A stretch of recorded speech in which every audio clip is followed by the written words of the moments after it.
Our scouts at Dien Bien Phu send daily reports. The enemy is parachuting in soldiers, weapons, and a huge amount of barbed wire.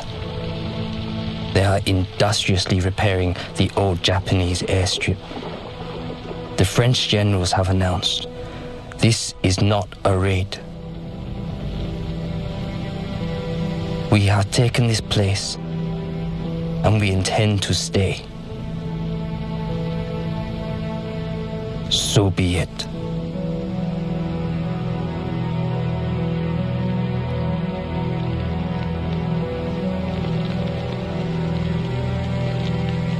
Soviet director Roman Kármán is given total access to Giap's army to help him tell the story of the battle. The French have made a critical error, assuming that Dien Bien Phu is safe from attack by heavy armor and artillery. General Giap. I ordered our 351st Engineering Artillery Division to toil day and night to widen the 82-kilometer trail to Dien Bien Phu for our motorized vehicles. Then they built a 15-kilometer track through the mountains so we could haul our artillery to the front by hand. The French appoint Colonel Christian de Castries as commander of Dien Bien Phu. The battle that will be remembered by the veterans as 55 days of hell will soon begin.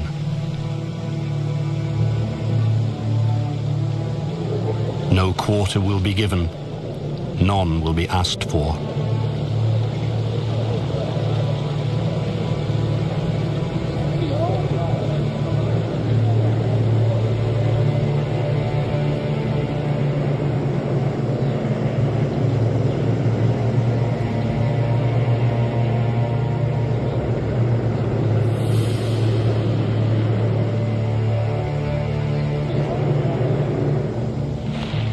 Gao Xuan Nha, a Viet Minh officer. It took us about 45 days. We marched at night and rested during the day. Sometimes we just slept on the roadside and dug our own foxholes against enemy attacks from the air. Viet Minh Captain Chun Van Ho. The French were physically bigger and had many weapons. But we had something we could use against them: our courage. We were determined to fight until the end because they came here to steal our land. March 13th, 1954. The assault on the French stronghold of Dien Bien Phu begins.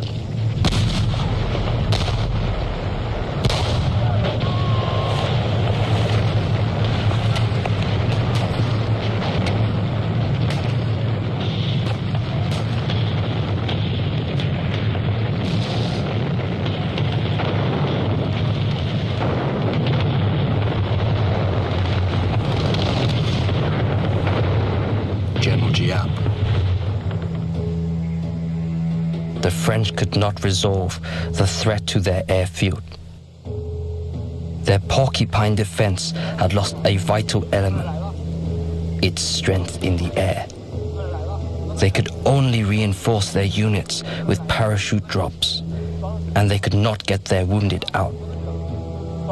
Their camp had only 40 beds in its medical unit, and they had already hundreds of wounded. This was the French command's nightmare.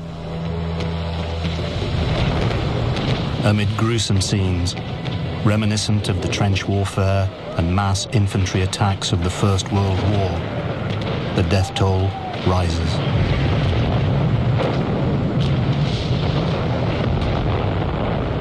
There are countless acts of heroism on both sides as the Battle of Dien Bien Phu becomes part of military folklore.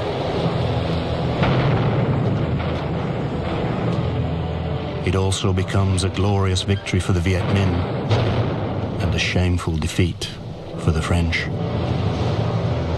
French resistance ends on May 7th. Giap orders a full-scale infantry attack.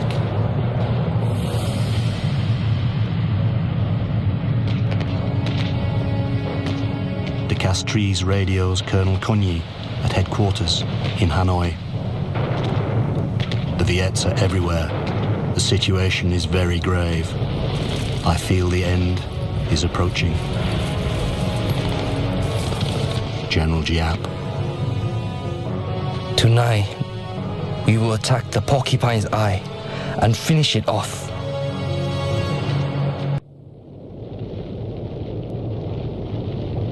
Late in the afternoon, Giap hears the fateful news from his 312th Division.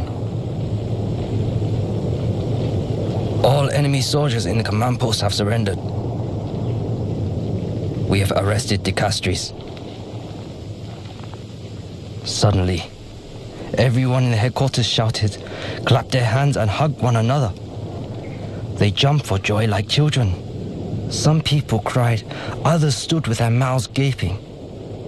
The faces of others turned pale with shock.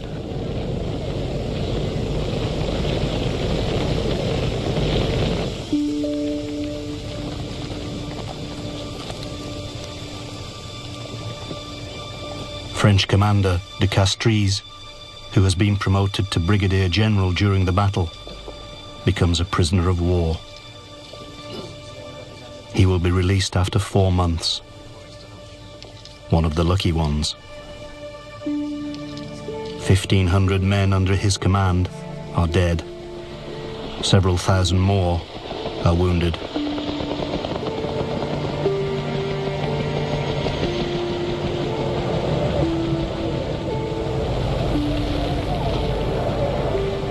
The Red Cross evacuates a fortunate few hundred of the Viet Minh's 10,000 prisoners.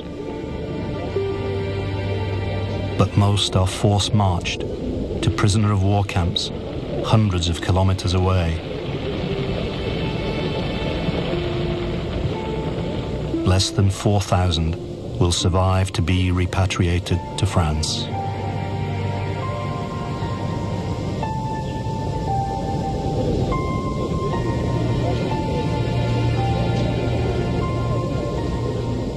Viet Minh casualties are 15,000 wounded and 8,000 dead.